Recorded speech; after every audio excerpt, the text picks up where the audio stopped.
implantation signs. Mu video yaffe ne ya leero tugenda kwogera ku implantation. Mu video yaffe ne ya leero tugenda kwogera ku omanya otya nti oli lubuto. Gerald Massa, the health educator, ye channel yaffe era nsanyuse nnyo mukwano gwange okuwuliza leero era beeranga ombuza ebibuuzo byonna byonna by'oba olina nja kuba mbiddamu bulungi nnyo era beera naffe mu video yaffe ne ya leero tugenda kwogera ku implantation signs omanya otya nti oli lubuto. Bwe tuba twogedde ku implantation oba omukyala okuba ng'afunye olubuto tulina okumanya nti kitandika n'enkwaso ez'omusajja okuba nga zisisinkana egi ery'omukyala ku lunaku olw'14 bwe biba bisisinkanye era ekyo tuba tukiyita fertilization. Fertilization kwe kuba nti egi ery'omusajja lisisinkanye amazzi ag'omukyala, egi ery'omukyala lisisinkanye enkwaso ey'omusajja sonyiwamu katini, bwe biba bisisinkanye then omukyala n'aba nga afuna olubuto. Ekyo kye tuyita fertilization. Naye mu video yaffe ne ya leero tuli kwogera ku implantation signs, tuli kwogera ku omanya otya nti omukyala afunye olubuto. Ekisookebwako kiri nti singa olubuto oba singa omukyala aba afunye olubuto kwolwo olunaku lwe tumanyi nga the ovulation day oba egi lwe livuddeyo okuba nga lisisinkana amazzi g'omusajja, omukyala aba afunye olubuto ekisookebwako kiri nti agenda ku missing periods. Omusajja ono oba omukyala ono waba afunye olubuto agenda kuba amisinga periods ze. Ojja kuba nga omisinga periods zo, of course waba omisinze periods zo ye sign esookebwako eraga nti yes wandiba nga wafunye olubuto.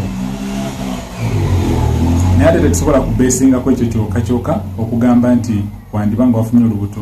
Ekirala ekyokubiri kye tusobola okuba nga tusinziirako okulaba nti wandiba nga wafunye olubuto kiri nti temperature egenda kuba ekyuka, ogenda kuwulira muko ngo olusujjasujja, ate n'ekirala ogenda kuba olaba nga changes zibeerawo mu appetite yo. Ojja kuba olaba nti kwegamba toyagala kubanga ofuna ebyokulya oba toyagala kulya, appetite ejja kukyuka. So tugambye nti ekisooka ogenda kuba omissinga periods zo.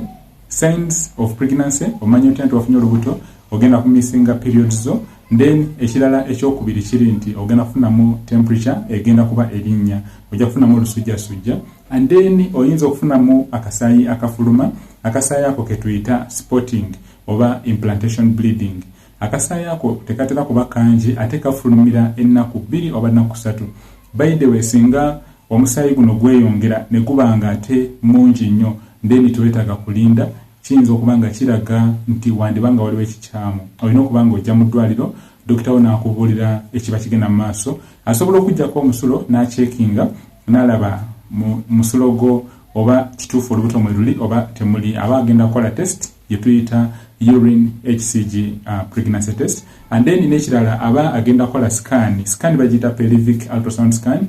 Of course oba ofunye olubuto signs zonna zetwogeddeko ogenda zifuna, naye ate we tuba tugenze mu byokukebera olubuto we luba mwe luli lujja kulaga ku test ey'omusulo. We luba terulaze ku test ey'omusulo then oba olina okola test ey'omusaayi gye bayita serum HCG pregnancy test. Baba bagenda kebera hormone eya HCG oba hormone ey'olubuto mu musaayi go, then of course eba egenda tulaga nti either mwe luli oba temuli.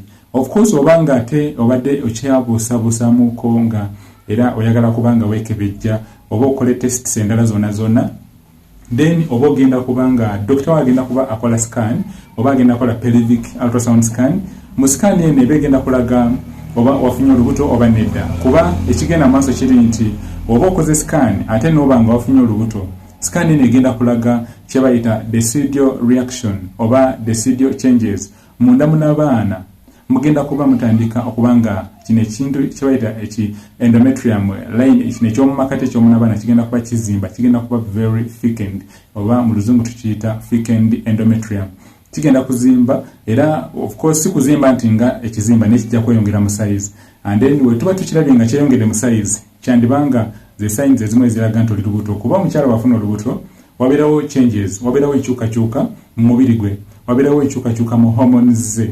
Hormones bye bintu ebicontrollinga embeera ez'obukyala ne embeera ez'abasajja. Abasajja balina hormones n'abakyala balina hormones. So hormone gye twogerako yeno gye bayita progesterone hormone eba egenda kweyongera weba yeeyongedde mu musaayi go kuba wafunye olubuto, then munda mulimu nabaana mwe bayitamu endometrium mugenda kuba mweyongeramu thickness oba increased thickness of the endometrium. And then of course okweyongera okwo kwa munda munabaana kubanga muzimbamuko kiba kiri nti hormone eno gye bayita progesterone eri kutegeka munda mwana baana so that ejiwe lijja ne lyekwatako ligenda kuba likula libeere nga ate lifuukira ddala omwana agenda okugenda paka ku weeks 4 oba ku myezi 9. Signs of pregnancy, tuli kwogera ku signs of pregnancy era tugambye nti byonna bikwatagana n'okuba nti ogenda ku missing periods zo. Sign esooka signs of implantation, ogenda ku missing periods zo. O missing periods jangu mu ddwaliro okonfaminge. Then nekirala of course oyinza okumissinga periods naye ate nga toli lubuto naye ate nga olina kye bayita hormonal imbalance era oba olina okulaba doctor wo naaba nga kukonfamingira. Ekirala sign endala eri nti ogenda kuba ofunamu olusujjasujja oba increased body temperature. Ate nekirala ogenda kuba nga owuliramuko okwegamba nga ayagala okusesema, appetite ejja kukyuka. Then of course ojja kuba nga otuuka mu ddwaliro doctor wo ajja kola test esooka ey'omusulo gye bayita urine HCG pregnancy test. And then webanga teraze then ojja kola gye bayita serum HCG pregnancy test okukebera olubuto mu musaayi bagiyita serum HCG pregnancy test. And then lastly doctor wasobola okusalawo nagamba katukole scan. Waba akoze scan agenda kola scan gye bayita pelvic ultrasound scan ejja kubeeraga mulimo decidual changes mulimo omwana oba temuli. Then of course era scan bejja tuyamba okulaga olubuto luli mu nseke oba luli mu nabaana. Sanyusa nnyo okubanga nkuwuliza mukwano gwange webale kubanga otufisizaawo ku kadde twogera olulimi Oluganda ku channel yaffe eno twogera olulimi Oluganda twogera ku byekikyala women's health. Era let me answer all your questions down below in the comments. Oba olina ebibuuzo byonna genda mu comments eza video yaffe eno obuuze ebibuuzo byo. Osobola n'okubanga era onkonako ku WhatsApp onkubirako ku WhatsApp number yange eri +256 701 797876. Osobola okunkubirako then netubanga ate tuwayamuko okusinga kaawo. So amanya gange Gerard Massa, the health educator. Nsanyusa nnyo okuwuliza, webale nnyo okubanga otujoyininze mu video yaffe ne ya leero. Koma wencha era tulinayo video endala empya tujja kuba tukuweereza. Olunaku olungi omukama atukume fena. Bye bye. Ovarian cystic masses. In this video today, we are going to talk about ovarian cystic masses. Have you been asking yourself what we mean, what is meant by an ovarian cystic mass? In this video, we are going to answer this question, and by the end of this video, you will be able to know what is meant by an ovarian cystic mass. Mu video yaffe ya leero tugenda kwogera ku ekintu ekiyitibwa ovarian cystic mass.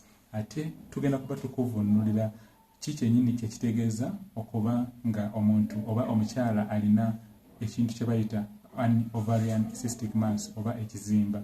So we have said that an ovarian cystic mass specifically means that there's an issue with a woman's ovaries. The ovaries are those two structures which are adjacent, which are next to each other on your uterus, and specifically these two structures or the ovaries are responsible for the whole process of releasing or bringing about maturity of the eggs. And of course, at the end of it all, they are responsible for the release of a mature egg, also known as a Graafian follicle, which is released, and then when it has been released on the 13th or the 14th day, specifically it is fertilized through a process which is well documented. So we are saying that the ovaries specifically are responsible for the release of a mature egg. Now, if at all time reaches and you are not experiencing the whole process of ovulation, or alternatively, if at all you begin getting pains or sharp pains which are either on one side of your ovaries, then it means that there could be a problem. Tugambye nti amagi g'omukyala ebiseera ebisinga singa otandika okubanga owulira obulumi ate n'obanga obulumi buno bulutandisa okubanga bweyongera, then kiyinza okutegeeza nti wandibanga waliwo obuzibu. We are talking about ovarian cystic masses. We are talking about ovarian cystic masses. So we are proceeding and we are saying that ovaries specifically, they are responsible for the growth and maturation of eggs which go on and then get fertilized. But at the same time, if these ovaries get occupied or some structures come in and then begin occupying your ovaries, where the ovary is supposed to be, and then we begin getting swellings, then it means there is a problem. The swellings we are talking about could be masses, also known as ovarian cysts. A cyst is a fluid-filled structure. Any structure that or any swelling that is filled with fluid, then we call that an ovarian cystic mass. Now, there are many different types of ovarian cysts. We have the first type, which are known as functional cystic masses, and then we do also have those ones which are really full-blown cystic masses. How do we differentiate between a functional cystic mass and those which are really full-blown, which are not functional? A functional cystic mass specifically measures up to 30 millimeters. It measures from 0 up to 30 millimeters. That is roughly 0 up to 3 centimeters. Whereas those full-blown cystic masses specifically measure 30 millimeters and above. So we are talking about ovarian cystic masses. Tugambye nti ebizimba bisobola okubanga bya mirundi ebiri. Waliwo type esooka bye tuyita ovarian oba bye tuyita functional cystic masses, ate waliwo biri ebizimba ebitali functional nga byo byafukira ddala ebizimba. Era tugambye nti the only way to confirm that you could be having ovarian cysts is by doing what we call a pelvic ultrasound scan. If you do a pelvic ultrasound scan, you can actually confirm what is happening or what type of masses you have. Your sonographer or your doctor will be able to show you the images of these swellings and how big they are, and then they will make a report for you and your doctor will advise on the management. Thanks a lot for attending today's video lesson. If you have any questions about ovaries, about cysts, about fertility and women's health, how you can get pregnant faster, then please let me know down below in the comments of this video. You can also connect with me on my WhatsApp, +256 701 797876. May God bless us all and see you in my next video. Bye bye.